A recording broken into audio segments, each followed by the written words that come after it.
अस्सलाम वालेकुम व्यूअर्स, मैं डॉक्टर सफदर इकबाल।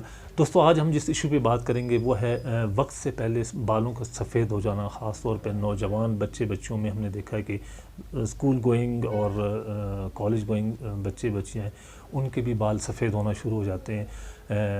वो 20 एज में हो, 25 एज में हो या 30 एज में। हमने देखा है कि इन एज में भी जो है वो अक्सर बच्चों के बाल बहुत जल्दी सफ़ेद होना शुरू हो जाते हैं। उसकी कॉजेज़ क्या हैं, उसकी क्या वजह है कि ये बाल सफ़ेद होना शुरू हो जाते हैं, और होम्योपैथिक में उसकी कौन सी ट्रीटमेंट है, कौन सी ऐसी मेडिसिन है जो उनके यूज़ करने से जो है वो इस प्रॉब्लम से जो है वो छुटकारा पाया जा सकता है, जो बग़ैर किसी साइड इफ़ेक्ट के। तो आइए हम उस पर बात करते हैं कि प्री मैच्योर जो है वो ग्रे हेयर्स की कॉजेज़ क्या हैं। हमारी बॉडी में मिलियंस ऑफ हेयर फॉलिकल्स होते हैं, और ये हेयर फॉलिकल्स में जो है एक पिगमेंट होता है जिसे हम मेलानिन कहते हैं। और ये मेलानिन जो है हमारी हेयर के जो कलर को जो है वो डिफ़ाइन करता है। वक्त के साथ जैसे वक्त गुज़रता है जो है ये मेलानिन जो है वो कम होना शुरू हो जाता है, यानी फॉलिकल्स जो है वो इन मेलानिन को कम करना शुरू कर देता है, इन पिगमेंटेशन को, जिसकी वजह से जो है बाल सफ़ेद होना शुरू हो जाते हैं।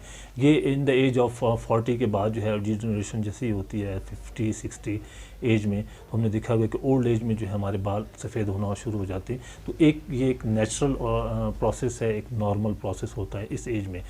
लेकिन अगर ये जो है वो बाल सफ़ेद जो है वो यंग एज में होना शुरू हो जाए, तो दैट्स मीन कि इसके पीछे कोई ना कोई ऐसी कॉज़ है, कोई ना कोई ऐसी वजह है जिसकी वजह से जो है वो ये मेलानिन या पिगमेंटेशन हमारे फॉलिकल्स में जो है वो कम होना शुरू हो रहे हैं, जिसकी वजह से जो है वो जवान बच्चियों में जो आपने देखा होगा कि स्कूल गोइंग, कॉलेज गोइंग या in the age of 25-30 age में भी जो है उनके बाल सफ़ेद होना शुरू हो जाते हैं।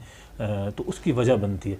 होम्योपैथिक में ऐसी बहुत ही बेहतरीन मेडिसिन्स हैं जो इन कॉजेज़ पर जो है वो बेस करके, उनके सिम्टम्स पर बेस करके उन्हें वो मेडिसिन दी जाती हैं, जो बग़ैर किसी साइड इफ़ेक्ट के होते हैं, और उसमें बहुत ही अच्छे रिजल्ट मिलते हैं कि वो दोबारा उनके जो है वो मेलानिन की प्रोडक्शन को जो है वो नॉर्मल कर देते हैं, जिसकी वजह से उनके जो वाइट हेयर्स बन रहे होते हैं, सफ़ेद बाल होना शुरू हो जाते हैं उन बच्चों में या बच्चियों में, तो उनको दोबारा वापस जो है वो ब्लैक और डार्क में कलर में कर देते हैं, क्योंकि मेलानिन की प्रोडक्शन जो है उसको नॉर्मल बैलेंस कर दिया जाता है, जिसकी वजह से जो है बाल वापस जो है वो वाइट से ब्लैक होना शुरू हो जाते हैं। दोस्तों, आइए अब हम इसके कॉजेज़ पे बात करते हैं कि वो कौन सी ऐसी कॉजेज़ हैं जिसकी वजह से जो है ये यंग एज में जो है वो इनके बाल सफ़ेद होना शुरू हो जाते हैं। सबसे पहली वजह जो है, सबसे पहली कॉज है वो जेनेटिक है। यानी जेनेटिक से मतलब ये है कि अगर किसी भी यंग पेशेंट में जो है उसके अगर बाल सफ़ेद हैं, तो देखना पड़ता है कि उसके मदर फादर में, उनकी फैमिली हिस्ट्री में किसी को ये प्रॉब्लम तो नहीं। अगर किसी फैमिली हिस्ट्री में उनको है, तो दैट्स मीन कि उसकी जीन्स के अंदर जो है ये प्रोग्रामिंग हुई है और उसके बाल सफ़ेद हैं, तो उसके बाद जो है हम उसको मेडिसिन देते हैं। दूसरी इसकी जो सबसे मेन कॉज बनती है वो होती है स्ट्रेस, यानी एंजाइटी। स्ट्रेस भी एक बहुत ही बड़ी वजह बनती है उन बच्चों में जो बहुत ज़्यादा स्ट्रेस में रहते हैं, एंजाइटी में रहते हैं। उनमें भी जो है वो सफ़ेद बाल जो है उनके कलर, सर के जो सफ़ेद बाल हैं उनके कलर वाइट होना शुरू हो जाता है। उसमें उनकी जो है वो स्लीप प्रॉब्लम्स भी आती हैं अगर प्रॉपर तरीके से स्लीप ना ली गई हो। एंजाइटी की मैंने बात की है। उनकी एपेटाइट चेंज हो जाती है, यानी कि उनके खाने पीने में जो है वो अगर बेएहतियाती है, तो ये भी एक बहुत बड़ी वजह बनती है। उनकी एक रूटीन लाइफ अगर उनकी डिस्टर्ब है। हाई ब्लड प्रेशर है, ये एक बहुत बड़ी कॉज बनती है इसमें। इसके बाद जो है जो सबसे बड़ी मेन तीसरी कॉज है वो है ऑटो इम्यून डिजीज़। यानी ऐसे कुछ पेशेंट होते हैं जिनके अंदर ऑटो इम्यून डिजीज़ होते हैं, जैसे विटिलिगो है या एलोपेशिया के पेशेंट होते हैं, कि आपके अपना जो सिस्टम होता है, जो आपका इम्यून सिस्टम होता है, वो आपके अपने ही सेल्स के ख़िलाफ़ काम करना शुरू कर देता है, जिसकी वजह से जो है वो मेलानिन की प्रोडक्शन जो है वो कम होना शुरू हो जाती है, और जो बाल है वो सफ़ेद होना शुरू हो जाते हैं। उसमें भी कॉज देखना पड़ेगी कि क्या कॉज बन रही है, और उसकी मेडिसिन को देखना पड़ेगा। कुछ पेशेंट में जो है वो थायराइड की प्रॉब्लम होती है, यानी हाइपर थायरॉयडिज्म होता है या हाइपोथायरॉयडिज्म होता है। थायराइड का जो हार्मोन होता है उसकी प्रोडक्शन या तो कम हो रही होती है या बहुत ज़्यादा हो रही होती है, तो ये भी एक बहुत बड़ी कॉज बनती है उस पेशेंट के जो है वो ग्रे हेयर्स की प्रोडक्शन में, जो यानी सफ़ेद बाल जब उसके होते हैं तो उसमें ये बहुत बड़ा रोल प्ले करती है थायराइड के केसेस में।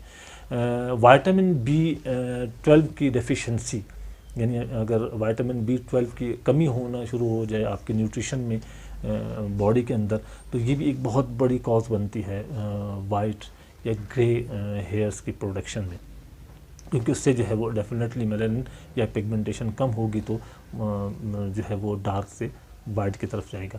एक और कॉज है वो अक्सर ऐसे पेशेंट हैं जो बहुत ज़्यादा स्मोकर्स होते हैं। मैंने देखा है अक्सर उसमें कि बहुत ज़्यादा स्मोक करने वाले, बहुत ज़्यादा सिगरेट पीने वाले पेशेंट में जो है ये प्रॉब्लम भी हमने देखी है कि यंग एज में उन्हें जो है ना वो अर्ली या प्री मेच्योर जो है वो ग्रे हेयर की प्रोडक्शन उनमें होना शुरू हो जाती है, और उनकी जो साइड की लेफ़्ट और राइट की जो स्ट्रैंड होती है, यानी कि डोरियां बनना शुरू हो जाती है वाइट उसकी हेयर्स की।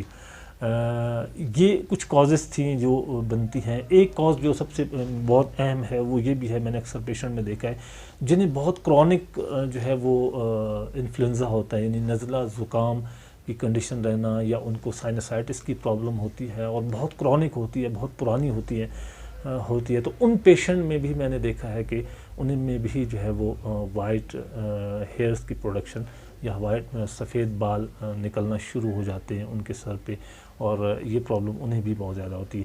तो ये कुछ कॉजेज़ थी जिसकी वजह से जो है वो पेशेंट जो है वो उसके बाल जो है वो वाइट होना शुरू हो जाते हैं in the age of young age में, ख़ास तौर पे इस एज के अंदर नौजवान बच्चे बच्चियों में। अब इसकी जो होम्योपैथिक मेडिसिन है वो कौन कौन सी हैं, वो सिर्फ मैं वो आपको गिनवा देता हूँ कि वो हमारी कौन कौन सी ऐसी मेडिसिन है जो इसमें बहुत अच्छा रिजल्ट देती है। लेकिन हम कोशिश ये करते हैं कि उसकी कॉज को तलाश करें, उसकी मेन हेड टू टेल जो है वो सिम्टम लें कि क्या वजह बनी है इसके वाइट हेयर्स की प्रोडक्शन की, तो उसके बाद हम उसकी मेडिसिन की सिलेक्शन करते हैं। इसमें मैं कोई पोटेंशियल नहीं बताऊंगा, लेकिन कुछ मेडिसिन आपको मैं ज़रूर बताऊंगा कि इन मेडिसिन में इसमें बहुत ही अच्छे रिजल्ट मिलते हैं। सबसे पहली जो मेडिसिन है वो लाइको है। लाइकोपोडियम बहुत ही अच्छा रिजल्ट देती है उसके पेशेंट की कॉन्स्टिट्यूशन के हिसाब से, जो है वो ग्रे प्रीमेच्योर वाइट हेयर की प्रोडक्शन को कम करने में। उसके बाद जो है फॉस्फोरिकम एसिडम, ये इसका भी बहुत ही अच्छा रिज़ल्ट मिलता है सफ़ेद बालों को, ग्रे बालों को जो है वो डार्क करने में और उनको अपनी वापस अपनी कंडीशन में लाने के लिए है। तीसरी मेडिसिन जो है वो फास्फोरस है। फास्फोरस भी बहुत अच्छा काम करती है ऐसे पेशेंट में जो ख़ास तौर पे नौजवान हों और मेल हों। नौजवानों में बहुत ज़्यादा जो है ये इसका बहुत अच्छा रिजल्ट मिलता है। और सीपिया जो है वो फीमेल में बहुत अच्छा काम करती है। एक जो है उनके हार्मोनल डिस्टर्बेंस अगर हो रहे हों और उसकी वजह से जो है वो सफ़ेद बाल हो रहे हों तो सीपिया फीमेल में बहुत अच्छा काम करती है। एक हमारी मेडिसिन, बड़ी अच्छी मेडिसिन है, उसे कहते हैं जिब्रांडी। जिब्रांडी जो है वो बहुत अच्छा काम करती है वाइट हेयर्स को ब्लैक करने में। इसे हम क्यूब में भी यूज़ करवाते हैं और पोटेंसी में भी यूज़ करवाते हैं, और इसे हम ऑयल में भी डाल कर देते हैं कि कोई भी आप जो है वो ऑयल लेकर आएँ, उसमें डालकर हम इसे लगाने के लिए देते हैं। उससे भी जो है ना काफ़ी हद तक जो है वो बाल कंट्रोल हो जाते हैं सफ़ेद बालों को। और थायराइड के पेशेंट अगर हों तो उन्हें थायराइडेनम आप यूज़ करवाएं, उसमें बहुत अच्छे रिजल्ट मिलेंगे। तो ये कुछ दवाइयाँ थीं जो मैंने सिर्फ आपको बताई हैं, लेकिन आपसे मैं हमेशा ये रिक्वेस्ट करता हूँ कि अगर कोई ऐसी प्रॉब्लम हो तो आप अपने किसी भी करीबी अच्छे एक्सपर्ट होम्योपैथ डॉक्टर से ज़रूर रुजू करें, उनको अपने सिम्टम्स बताएं, उनको अपने कॉज बताएं और उस बेस पर जो है वो अपनी मेडिसिन की सिलेक्शन करें। बग़ैर किसी साइड इफ़ेक्ट की होम्योपैथिक में बहुत अच्छे रिजल्ट मिलते हैं। वाइट ग्रे हेयर की प्रोडक्शन को कम करने में, रोकने में, और ये बाल जो है वापस जो है वो डार्क हो जाते हैं, ख़ास तौर पे इन यंग एज के जो हमारे बच्चे बच्चियाँ उनमें।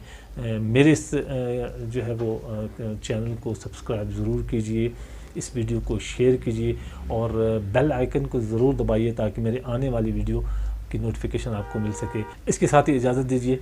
अल्लाह हाफ़िज़।